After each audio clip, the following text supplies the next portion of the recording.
Hi, it's Laura. Independent media is a collaborative project, and you play a critical part in it. This show is made possible by our viewers and listeners, not corporations or advertisers. So join our member supporter honor roll by going to lauraflanders.org/donate to contribute. That's lauraflanders.org/donate. And please stay kind, stay curious, and commit to supporting this no ads, no gimmicks, not all about profit show, again, or for the very first time. Thank you. Now on with this week's show. This was never about Ukraine for me. This was always about American values and democracy and what it is and where it comes from and what it means. This guy's an actor, and he's a good one. You know, he knows that this has to be Henry V now, and it has to be real. And that's where this sense of character and courage and spirit that I think was really inspiring to me came from. The award-winning actor, director, and writer Liev Schreiber, heralded by the New York Times as the finest American theater actor of his generation, is known for his stirring Broadway performances in plays like Glengarry Glen Ross, Talk Radio, and Doubt, and television shows like Ray Donovan, leading 7 seasons of the acclaimed Showtime drama, earning 5 Golden Globe and 3 Emmy nominations. Schreiber also starred in and executive produced Ray Donovan, the movie, and recently played opposite Nicole Kidman in The Perfect Couple. You may have seen him in films, too, such as Spotlight, The Manchurian Candidate, X-Men Origins Wolverine, and many others. What you may not know is that he is also a prominent and committed activist. Most notably, Schreiber has been active on behalf of the nation of Ukraine, which is currently locked in a multi-year existential battle against the invading forces of Russia and its dictator Vladimir Putin. Recently, Schreiber had the opportunity to interview the Ukrainian President Volodymyr Zelenskyy as part of a new documentary titled Meeting Zelenskyy. The film is a fascinating portrait of Ukraine's embattled leader and showcases rare footage of Zelensky's early days as an actor, director, and writer, as well as a major entrepreneur who founded and led one of Eastern Europe's largest media companies, making 40 feature films and creating highly popular TV shows, including one that's been called Ukraine's Saturday Night Live. The film also charts Zelensky's surprising rise to power following another of his hit shows called Servant of the People, in which he portrayed a disgruntled high school teacher whose sharp criticisms of his country's leaders result in his upset election as president. Life imitated art. In a few moments, we'll talk with Liev Schreiber about his encounter with Zelenskyy, how and why he got involved in the film, what the Ukrainian leader is like behind the scenes, and what hopes and fears Schreiber has for Ukraine as it enters perhaps the most perilous part of its battle to maintain its sovereignty in the face of overwhelming pressure. But first, here is a clip from the film Meeting Zelenskyy. On the morning of February 24th, 2022, Vladimir Putin launched a full-scale invasion of Ukraine. Russian troops are now 20 miles outside of the capital. It's going to be extremely difficult for the Ukrainian military to defend from this. The world's second-largest military superpower had just declared war on a country it once swore to protect. As missiles indiscriminately destroyed homes and infrastructure, millions of women and children fled the country, while men of all ages and vocations lined up to defend their homeland against impossible odds. For those of us watching from the comfort of our couches, things weren't looking good for Ukraine. Pundits and prognosticators were predicting that Kyiv would fall within the week. As we've been warning for months, Kyiv falling is a real possibility. But on day 2 of the invasion, on the street just outside the president's office, something remarkable happened. Good evening, everybody. The president is here. We are all here. Our military is here. All citizens are here. His message was simple. I am here. We are here. But the sentiment it evoked struck a nerve not just in Ukraine, but with millions of people around the world, who in the face of increasingly authoritarian regimes were now seeing that it was possible to face down bullies. that this was the function of a democracy. Liev Schreiber, what a pleasure to meet you. Thank you so much for your work over the years and on this film. Thank you, Laura. Really appreciate it. It truly was, for me anyway, revelatory. For you, I understand it was somewhat personal. How so? I made a film in 2005 called Everything is Illuminated, which is an adaptation of Jonathan Safran Foer's book, Everything is Illuminated. It was actually an adaptation of a short story that he'd run in the New Yorker. And during that time, part of the reason that I wanted to make that film was because I have great-grandparents and one grandparent that are from the region. And so I did a little tour of Ukraine trying to find my grandfather's village, and wrote a film about an American who goes to Ukraine to find his heritage. And of course, then read Jonathan's book and thought that was much better and asked him if he would let me adapt it. And I adapted that and made the film. So when the war broke out in 2022, a lot of people were calling me, assuming that I had some connection or would know how they could help. And I was disappointed that I didn't know what to do, and I didn't know how we could help. And so I called some friends. We decided, after reading Humanitarian Outcomes Report that year, that the best use of money, if donations was the way to help, was to localize aid. My maternal grandparents were Ukrainian, so when a group of friends asked me to help them start an organization that would fast-track humanitarian aid and support to Ukraine, it was easy to say yes. How are you? I was invited to sit down with the president and discuss how else we might be able to help.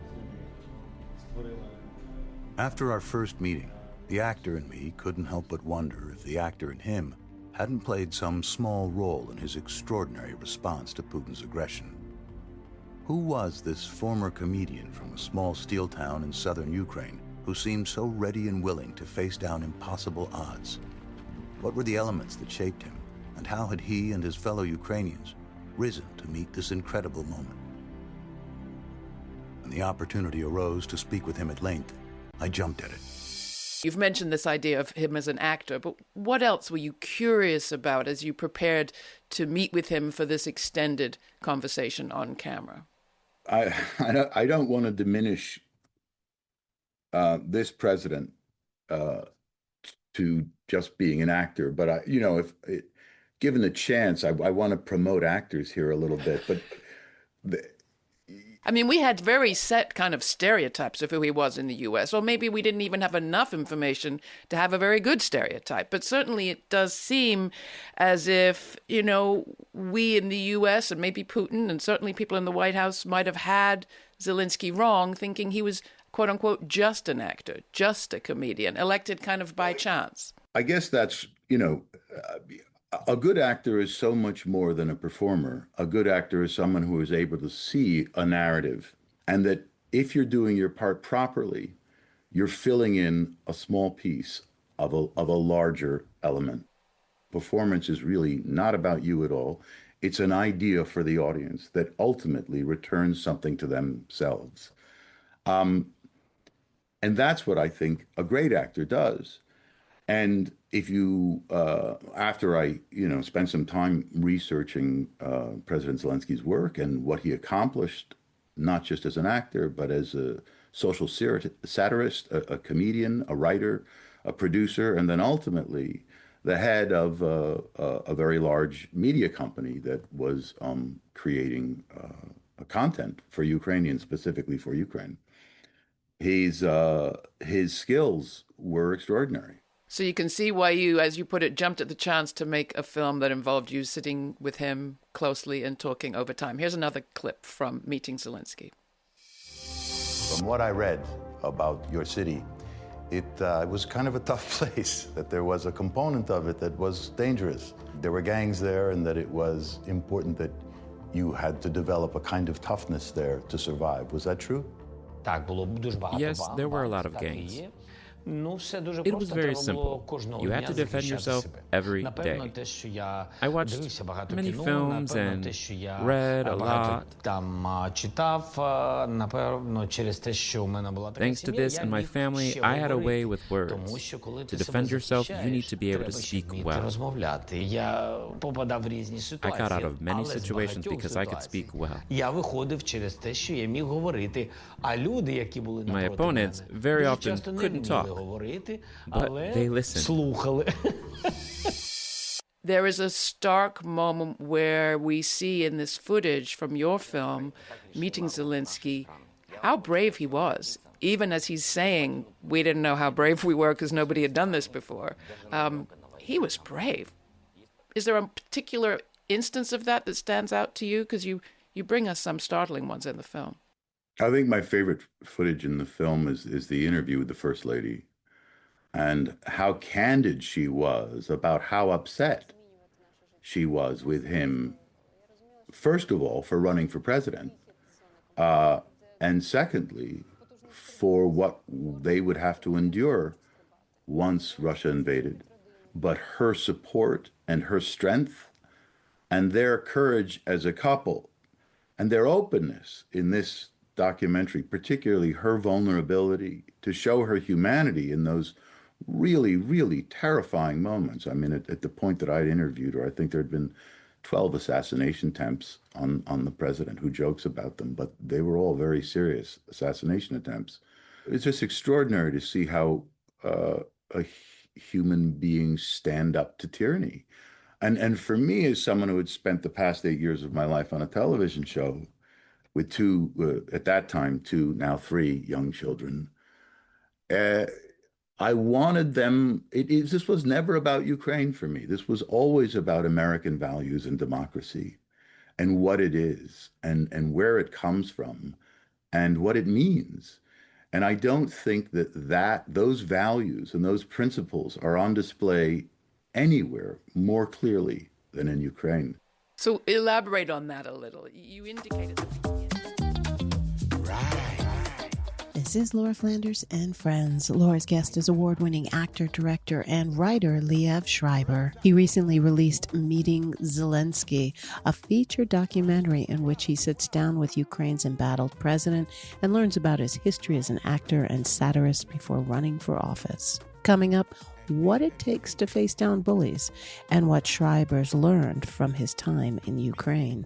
You can watch this episode at our website and see clips of a very young Zelenskyy in action, as well as more from Laura's conversation with Liev. While you're there, subscribe to our newsletter for updates on our web exclusives, including the full uncut interview with Liev Schreiber, available free as a podcast. Finally, don't miss Laura's latest commentary, Troops Need Care, Not a Circus, exclusively for our podcast subscribers. The conversation continues, but first, here's an Afrobeat version of Herb Alpert's classic Rise, featuring Alpha Saki from trumpeter Jay Phelps' upcoming album, Broken Standards Volume 2. Because we don't like the athletic tricks.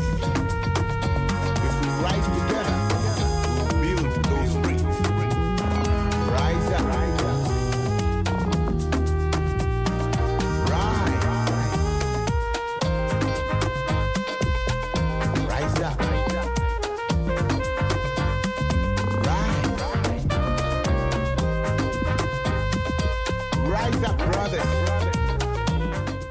So elaborate on that a little. You indicate at the beginning that there was something about that pushback. It was not anticipated, that was counter to all of the punditry in that early days of February 2022, that gave us a glimpse, us in this country and everywhere around the world, a glimpse of the possibility of standing up to authoritarianism, to a bully, to facing down a bully.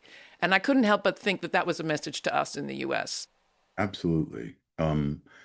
I think since the fall of the Soviet Union and perestroika, after all of that, after the Budapest Memorandum, the Ukrainians have done their best to develop their economy, to develop their culture. And one of the things that I think is extraordinary about the president, and that I hope is clear from the film, is that he was on a kind of laser-focused search for Ukrainian identity from the very beginning with his work.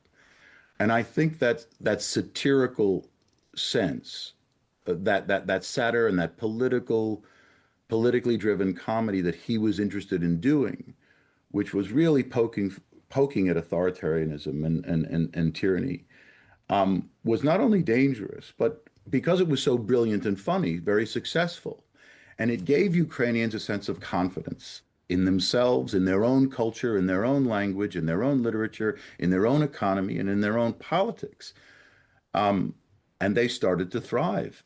And I think that represented, obviously, a major threat to Putin. That trajectory of that man, from an artist to a politician to an extraordinary inspirational leader, for me, he was always on the same trajectory. I was interested in this period of your life because it seemed like you were having success at a very rapid rate in your time in Moscow. And I'm just wondering and curious why you chose to return. I always wanted to live in Ukraine. I wanted to live in the capital. I wanted to be in Kyiv. Everything I started enjoying and doing, the business I started developing,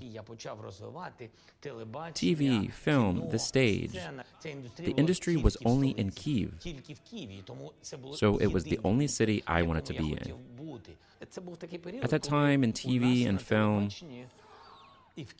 it was all the other way around. Everything was bought from Russia. There was little Ukrainian production. Everything gravitated towards Russia. I was always uncomfortable with this.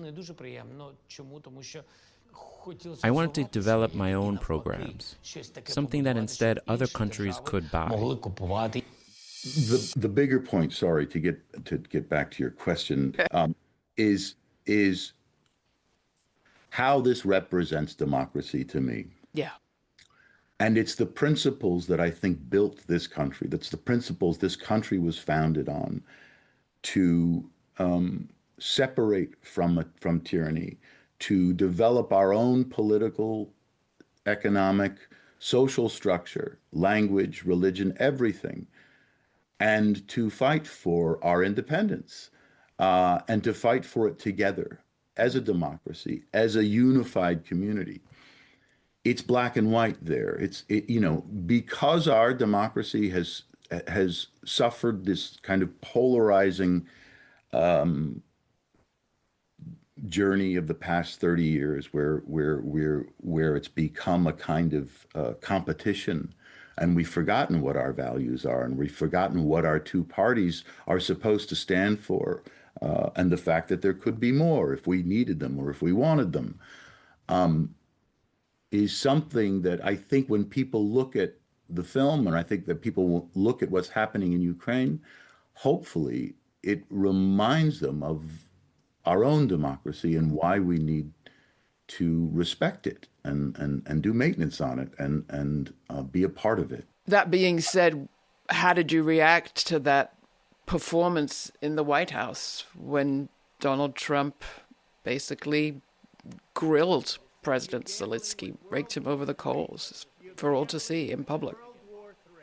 It was a display for me, like so many things that our administration does right now. They are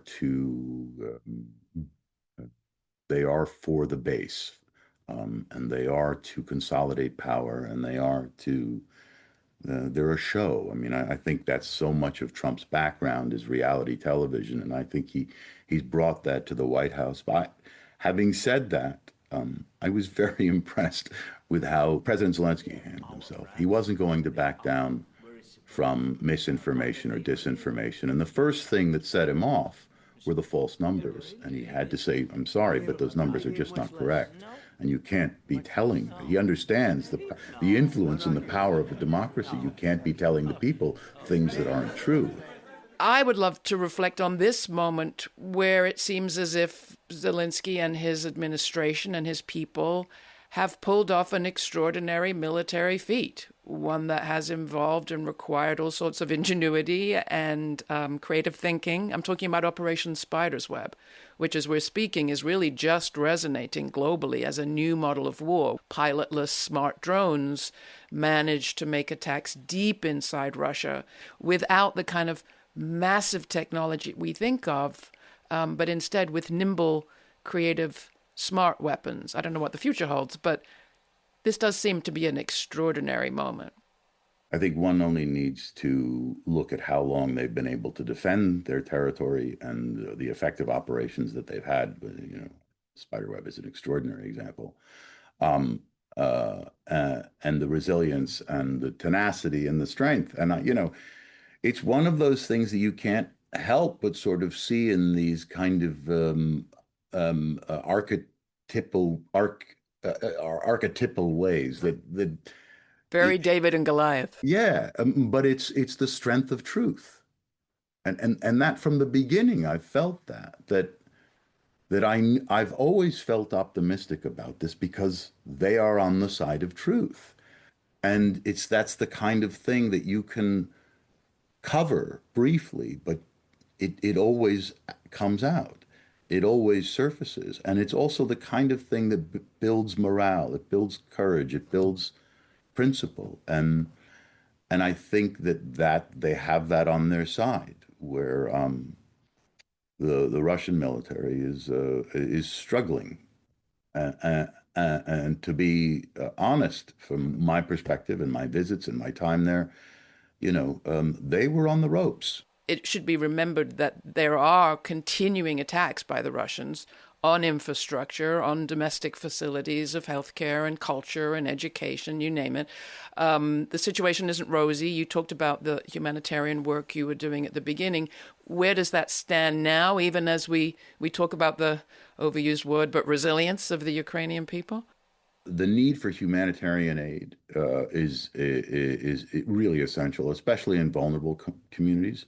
Obviously, most of the men are serving in the military, so we've got a lot of women and children and elderly people who really need shoring up. People who refuse to leave their goat or their farm or their cat or whatever it is that they don't want to leave, and their attitudes are like, you know, I'm already 80.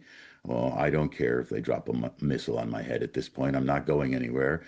And so there's this wonderful organization that we work with called Starenki, who goes out to them and visits them periodically. They bring them food, they bring them warming kits, they have tea parties for them, they get them together, they give them a sense of community, they bring them medications. KidSave is another one. It's really a horrible time to be trying to raise a child.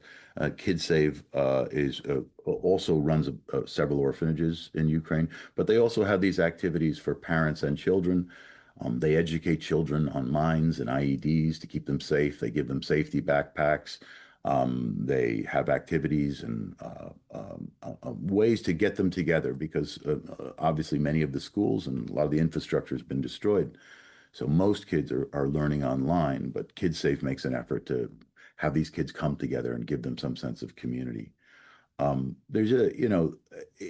It's really important, at least to me and hopefully to my kids, that we understand the brutality of a situation like this one, and that we care and that we want to do something, and that in so many ways, to me, that's what it is to be American. I couldn't possibly ask you, how this experience has made your professional life deeper or richer or more empathic. I can't think of a more empathic actor. But has it changed you in any way?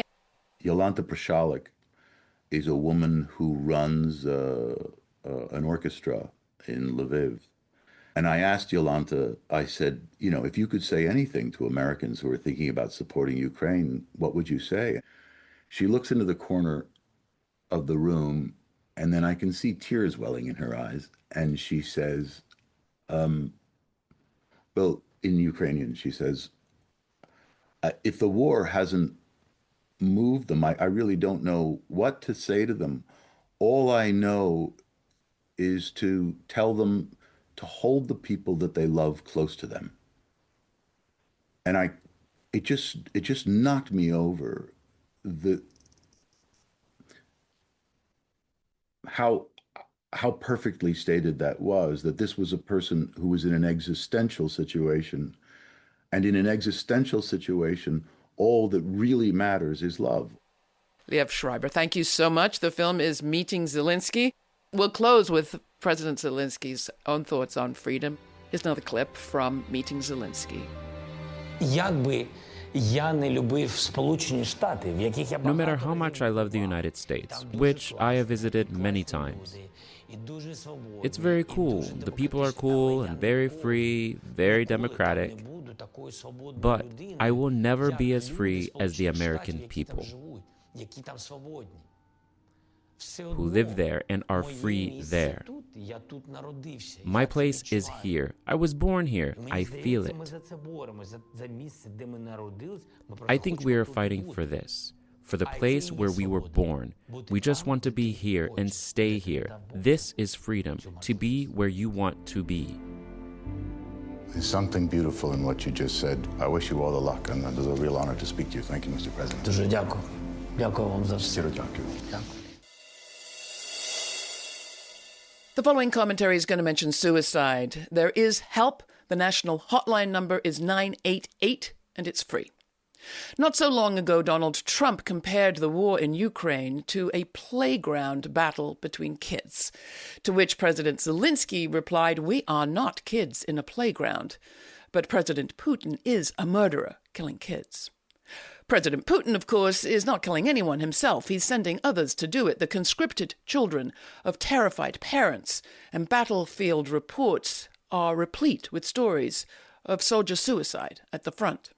In the U.S., our commander-in-chief is sending troops to U.S. cities, National Guard and Marines, sending them out to enforce his mass immigration expulsion program, a program that more and more people are rejecting as illegal, immoral, un-American, and should be stopped. He's also approving a military parade costing millions, even as he is cutting funds for veterans' health. And the suicide statistics in this country continue to show that veterans commit suicide at elevated rates, some 17 per day in the U.S. What I take from Zelenskyy is that it is important to send a message to people, to do the right thing, to stand up, not for their commander, but for their constitution, their country, their people, and to resist doing things that they think might not be right. His message, "We have your back," seems like an apt message to U.S. military today. So, there you have it. If you want my full, unedited conversation with Liev Schreiber, you can get it through subscribing to our free podcast. All the information's at the website. In the meantime, stay kind, stay curious, stay connected. For Laura Flanders and friends, I'm Laura. Thanks for joining us.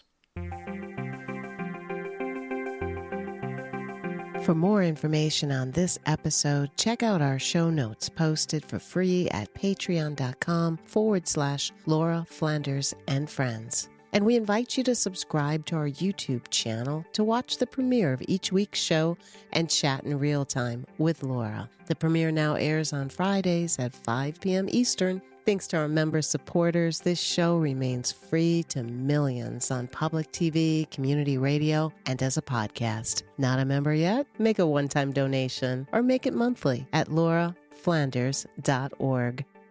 This show is produced by yours truly, Laura Flanders, along with Sabrina Artel, Jeremiah Cothran, Veronica Delgado, Jeanette Hernandez, Jeannie Hopper, Sarah Miller, Nat Needham, David Neumann, and Rory O'Connor. Thanks for joining us.